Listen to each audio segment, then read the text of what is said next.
জীবন না খুব কঠিন। না, জীবন কিন্তু খুব কঠিন না, আমরা তাকে কঠিন ভাবি। জীবন হচ্ছে প্রতিদিনের শিক্ষা, কেউ সেখান থেকে শিখে, কেউ হার মেনে যায়। এত কিছু মাঝখানে শান্তি কোথায় পাবো? শান্তি তো কোনো জায়গা না, এটা হচ্ছে একটা ফিলিং বা সিদ্ধান্ত বলতে পারো। মনে করো তুমি যদি সিদ্ধান্ত নাও যে তুমি রাগের মধ্যে বাঁচবে না, ভালোবাসায় বাঁচবে, তাহলে দেখবে শান্তি তোমার সাথী হয়ে গেছে। কিন্তু আমি না আপনাকে দেখে খুব অবাক হই। আপনি সবসময় অনেক শান্ত থাকেন, দেখে মনে হয় যে সবকিছু মাঝখানে আপনি শান্তি খোঁজেন।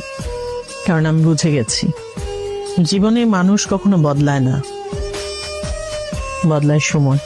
সেজন্য কোনো মানুষকে চেঞ্জ করার চেষ্টা না করে নিজের ভাবনাকে বদলা।